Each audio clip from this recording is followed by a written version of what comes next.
Святлана Ціханаўская сустрэлася з Джо Байденам. Прэзідэнт Злучаных Штатаў Амерыкі прымаў дэмакратычную лідарку ў авальнай зале Белага дому. Пасля сустрэчы Ціханаўская сказала: «Я ўбачыла чалавека, якому неабыякава, што адбываецца ў Беларусі». Вітаю, шаноўнае спадарства. У студыі працуе Анастасія Русецкая. Распачынаем аб'ектыў. Штодзень спіс экстрэмісцкіх матэрыялаў расце. Сёння яго папоўнілі яшчэ 8 тэлеграм-каналаў і чатаў. Учора ж жалезнадарожны суд Гомля прызнаў сайт і сацыяльныя сеткі Белсату гэтаксама экстрэмісцкімі. Нашага прадстаўніка не запрасілі на судовае паседжанне і пакуль нам не прыйшло ніякага афіцыйнага дакументу. Таму каментаваць цяжка. Але мы вырашылі даведацца пра досвед тых, каго экстрэмістамі прызналі раней. У тэме разбіралася Ірына Корніенко. Телеграм-канал МВД Беларуси опубликовал лишь часть приговора суда. Согласно нему, экстремистскими считаются сайт Белсата и наши социальные сети в Телеграм, Фейсбук, ВКонтакте и Инстаграм. Неизвестно, упоминаются ли в приговоре какие-либо другие площадки, например, YouTube-канал Белсата. Инициатива признать Белсат экстремистским исходила от Главного управления по борьбе с организованной преступностью и коррупцией. Белсат еще не упоминается в перечне экстремистских материалов, а решение еще не вступило в законную силу. Есть 10 дней на то, чтобы его обжаловать. Но мы даже не можем его, в принципе, обжаловать, потому что у нас нет постановления на руках. Единственное, что мы видели, это постановление в форме скриншота с телеграм-канала белорусского МВД. Авторы YouTube-канала «Рудобельская показуха» в статусе экстремистов живут уже целую неделю. Власти поступили с ними по той же схеме, что и с Белсатом. Заинтересованное лицо узнало постфактум. Инициатором выступил Губопик. Причины неизвестны. На самом деле мы даже не спрашивали об этом, потому что понимаем, что вся страна экстремисты. Единственное удивление, которое у нас возникло, почему так поздно? Мы почему-то чувствовали себя более значительными экстремистами. Блогеры посчитали, что признание канала экстремистским – это отличный инфоповод. Подписчики поздравляли их с новым статусом, активно комментировали новость. Даже официальные лица, которым звонили Ольга и Андрей Паук, стали охотнее разговаривать с ними. Как будто статус YouTube-канала повысился и в глазах властей. И все же небольшой отток подписчиков произошел.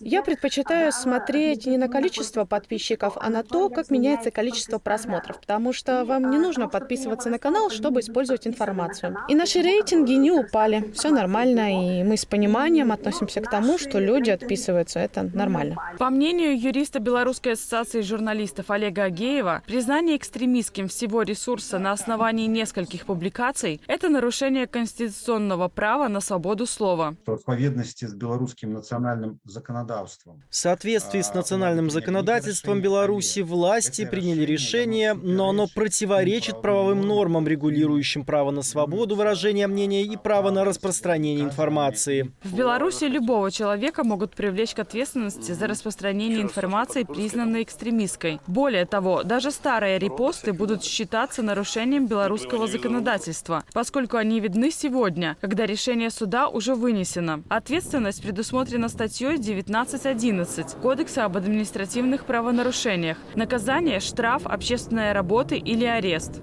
Зрозумело, что улады не... Понятно, что власти не привлекут к ответственности всех, кто это распространял, но, как и во всех неправовых странах, сейчас начнется очередная охота на тех, кто не любит власть. Отписываться или не отказываться от подписки на тех, кого власти записали в экстремисты, каждый должен решать для себя. Но читать и просматривать такие ресурсы абсолютно точно в Беларуси и еще не запрещено. Ирина Корніенко, Белсат. Гаварылі пра Белсат і ў Нью-Йорку на самым высокім узроўні. Пра гэта ў сваім першым цалкам беларускамоўным інтэрв'ю нашаму тэлеканалу распавяла лідарка дэмакратычнай Беларусі Святлана Ціханаўская. Прапаноўваю спадарству фрагмент гэтай размовы. Белсат признаны экстремистским, наша интернет-сторонка, наши телеграм-каналы. Гэтая тэма здарылася перад самымі спатканнямі вашымі важнымі і, напэўна, яна там прагучала таксама. Канешне, мы сёння вельмі шмат казалі пра Белсат, пра тое, што вы ўжо 14 гадоў працуеце на Беларусь і робіце вельмі шмат. І гэта пазор гэтага рэжыму, што усе гэтыя мас-медыя былі атакаваны.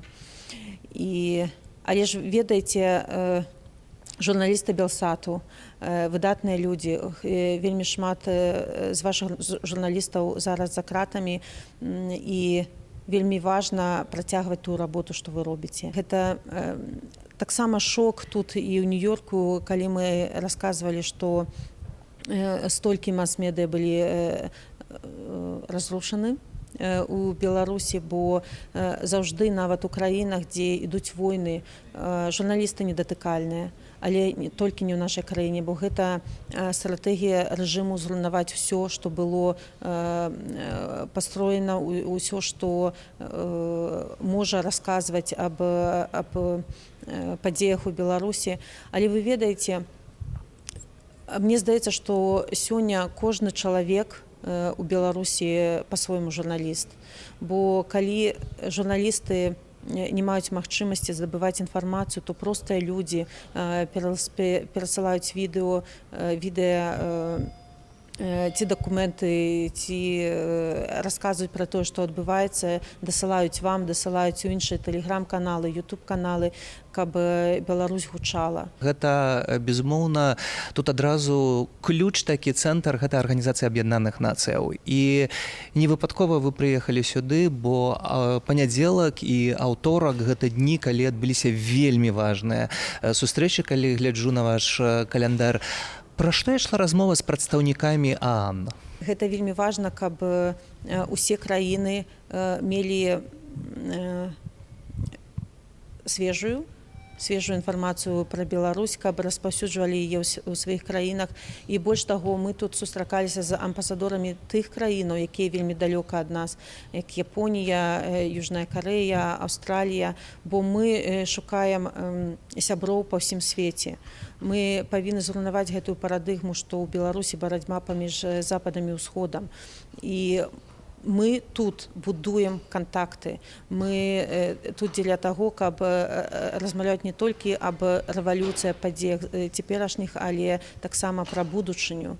І вось гэтае наладжванне кантактаў – гэта вельмі істотныя крокі ў будаванні дыпламатычных зносін. Еўразвяз гатовы паступова скасаваць санкцыі супраць рэжыму Лукашэнкі. Для гэтага беларускія ўлады павінныя выканаць некалькі умоваў.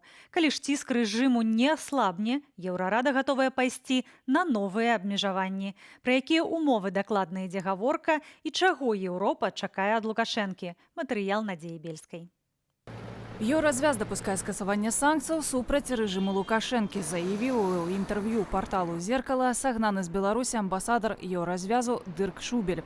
Канешне, скасаванне магчымае толькі пры пэўных умовах.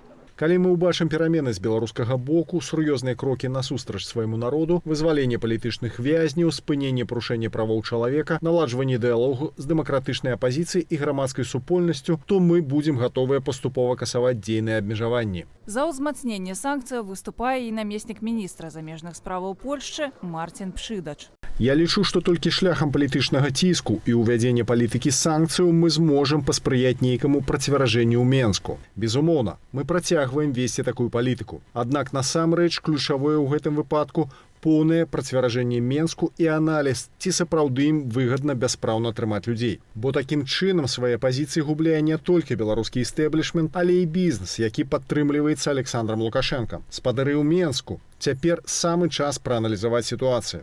Для Беларусі выкананне гэтых простых умоваў азначае аднаўленне гандлю з Еўропай і, як вынік, запуск важных сектараў эканомікі. Пры гэтым змена вярхушкі ўлады для еўразвязу не галоўнае пытанне. Еўразвяз ніколі не займае палітычных пазіцыяў адносна ўнутранай сітуацыі ў краіне, тлумачыць аналітык і цэнтру еўрапейскай трансфармацыі Андрэй Ягораў. Але гледзячы на тое, што адбываецца ў краіне цяпер, Еўропа заяўляе пра гатоўнасць прыняць новыя санкцыі. Реакция Европейского Союза связана знову-таки не со зменой режиму, а с ситуацией, перш за все, с правами человека в Беларуси, наявностью політичних в'язнів. Тобто сам, я думаю, Європейський Союз там не розглядає це як стратегію спеціального тиску на режим з метою примусити когось сістіти, когось прийти до влади в Білорусі. Апошні чацвёрты санкцыйны пакет, прыняты месяц таму, называюць самым моцным. Ён закрануў буйныя буйныя прадпрыемствы, якія забяспечвалі немалыя прыбыткі ў бюджэт краіны. І хоць афіцыйны Менск адной рукой адмахваецца, маўляў, санкцыі для моцнай квітнеючай нішто, другой працягвае змушаць бюджэтнікаў записывать наступныя звароты. Я против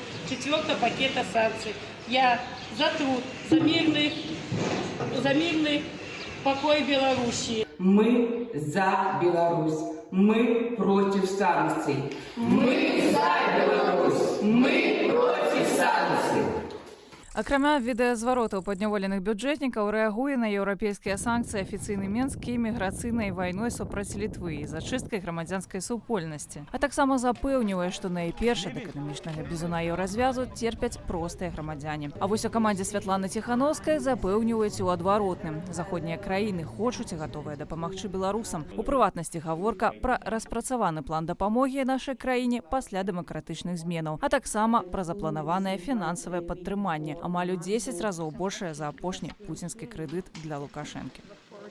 Прадугледжвае 3 мільярды еўра прамой падтрымкі і 10 яшчэ 7 мільярдаў ускоснай падтрымкі, каб вырашыць найперш эканамічнае пытанне, каб не было ніякага спаду, каб стварыць умовы для развіцця эканомікі. Таму пра будучыню мы думаем.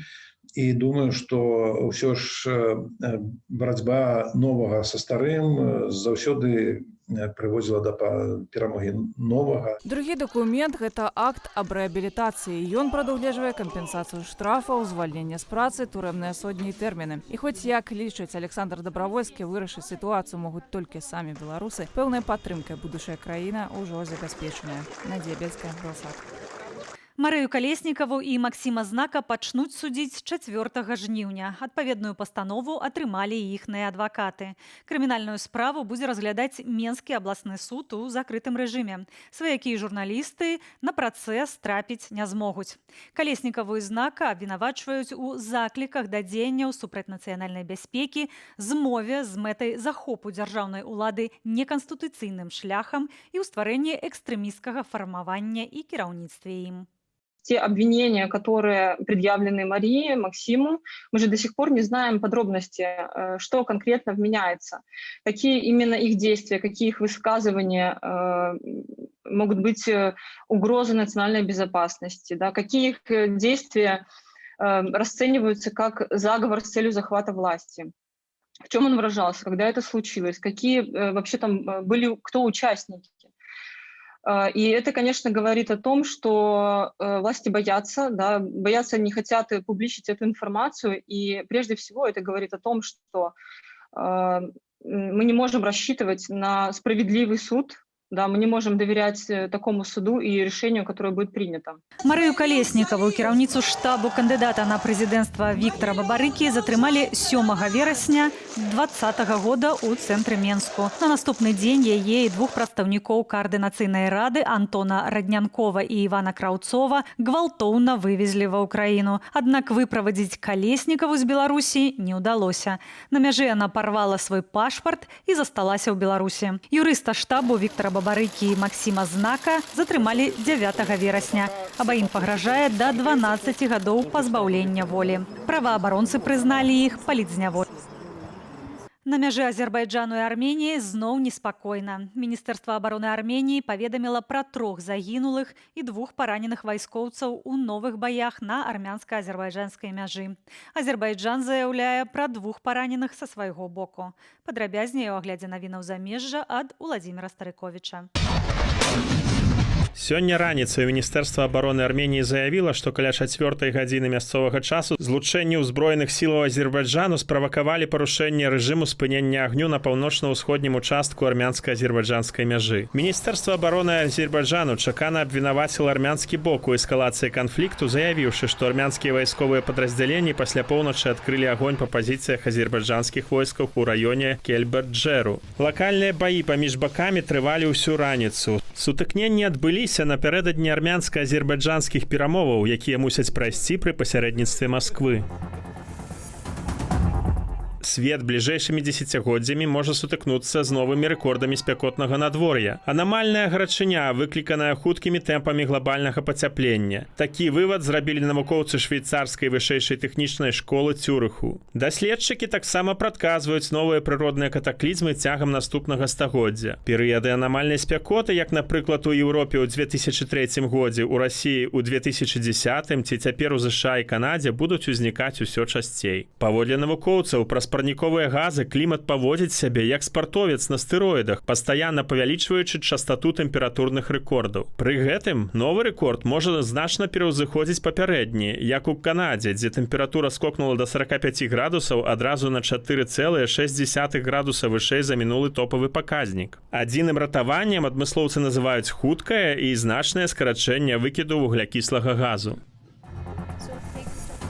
Сёння ва ўкраіне святкуюць 1033-ю гадавіну хрышчэння Кіеўскай Русі. У Свята-Міхайлаўскім Залатаверхім саборы Кіева адбылася літургія з удзелам настаяцеля праваслаўнай царквы Украіны мітрапаліта Епіфанія. Таксама адбыўся малебен каля манументу князю Уладзіміру. Павіншаваў украінцаў з гэтым святам і прэзідэнт Уладзімір Зяленскі, назваўшы Кіеўскую Русь маці украінскай гісторыі, а Крым і 24 вобласці Украіны яе дзецьмі. Улетку 987 года князь Уладзімір Чырвоная Сонейка адшоліў абрад на рацэ Пачайна прытокам Дняпра. Пасля гэтага абраду Кіеўская Русь пачала лічыцца хрысціянскую дзяржавою, стаўшы на многія стагоддзі фарпостам праваслаўя ў рэгіёне. Уладзімір не быў першым кіеўскім князем, які прыняў хрысціянства. Яго апярэдзіла родная бабка, княгіня Вольга. Аднак яна не наважылася зрабіць хрысціянства афіцыйнай рэлігіяй.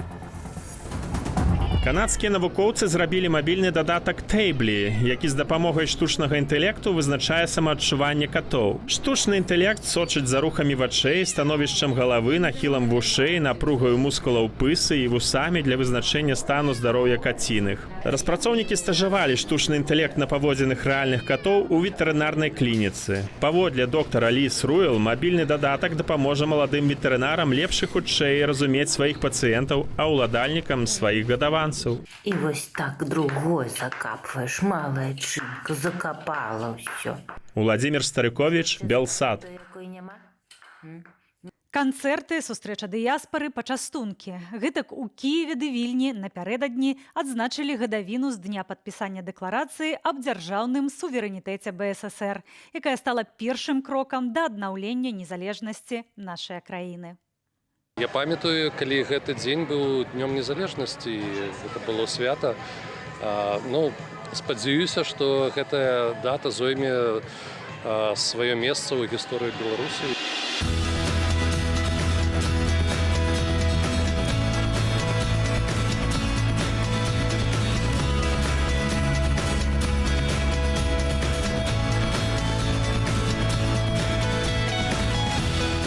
Спадзяюся, што вельмі хутка у наступным годзе ўжо дзень незалежнасці мы пройдземся вялізным маршам з бесцягамі.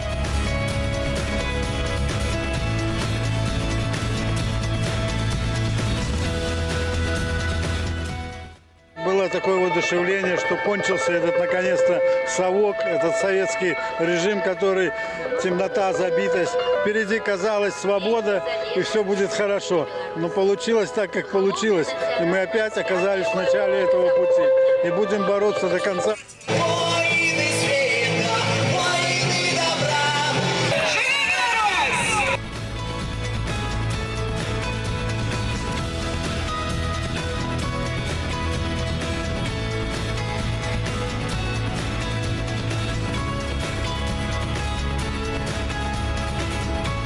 Я лічу, што гэта абавязак кожнага беларуса, дзе б ён не знаходзіўся ў свеце, адсвяткаваць гэтае свята.